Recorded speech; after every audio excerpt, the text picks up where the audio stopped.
ময়মনসিংহের গফরগাঁওয়ে রেললাইন তুলে ফেলার ঘটনায় আন্তনগর অগ্নিবীণা ট্রেনের দুটি বগি লাইনচ্যুত হয়ে পড়েছে। এতে প্রায় ১৪ ঘন্টা ধরে ঢাকা ময়মনসিংহ রুটে ট্রেন চলাচল বন্ধ। যাত্রীদের অভিযোগ, বিএনপির মনোনয়ন বঞ্চিতরাই এ ঘটনা ঘটিয়েছে। আর রেল কর্তৃপক্ষ বলছে উদ্ধার কাজ শেষ হলে ট্রেন চলাচল স্বাভাবিক হবে।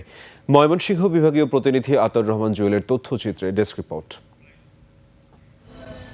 সোমবার ভোর ৫টার দিকে ময়মনসিংহের গফরগাঁও রেলওয়ে স্টেশনের আউটার সিগন্যালের কাছে ২০ মিটার স্লিপার কেটে ফেলে দুর্বৃত্তরা।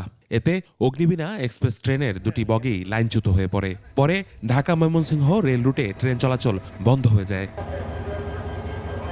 ট্রেন যাত্রীদের অভিযোগ, গফরগাঁওয়ে বিএনপির মনোনয়ন বঞ্চিতদের আন্দোলনের জেরেই রেললাইন কেটে ফেলার এই ঘটনা ঘটে। সমস্যা করতেছে বিএনপির নেতাকর্মীরা। অহন্ত দেখা যায় আমরা খুবই সমস্যা।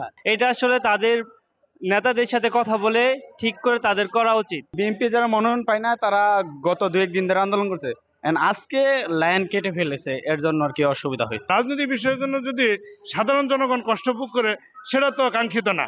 খবর পেয়ে রেল পুলিশ ঘটনাস্থলে পৌঁছে, তবে এর সঙ্গে জড়িতদের বিষয়ে কিছু জানাতে পারেনি তারা। কারা কে বা কারা করছে এটা আমরা এখনো শনাক্ত করতে পারি নাই। আমরা যে কাজ করতেছি, আমাদের একাধিক টিম কাজ করতেছে। বগিগুলো উদ্ধার ও লাইন মেরামতের কাজ করছে রেল কর্তৃপক্ষ। আমাদের রিলিফ ট্রেন পৌঁছে গিয়েছে, উদ্ধার কাজ চলমান। উদ্ধার কাজ শেষ হলে পুনরায় রেল যোগাযোগ চালু হবে স্বাভাবিকভাবে। শুক্রবার দুপুর থেকে ময়মনসিংহ ১০ গফরগাঁও আসনে বিএনপির প্রার্থী আখতারুজ্জামান বাচ্চুর মনোনয়ন বাতিলের দাবিতে আন্দোলন শুরু হয়। ইউসুফ হাসান নাইম, ২১ টেলিভিশন।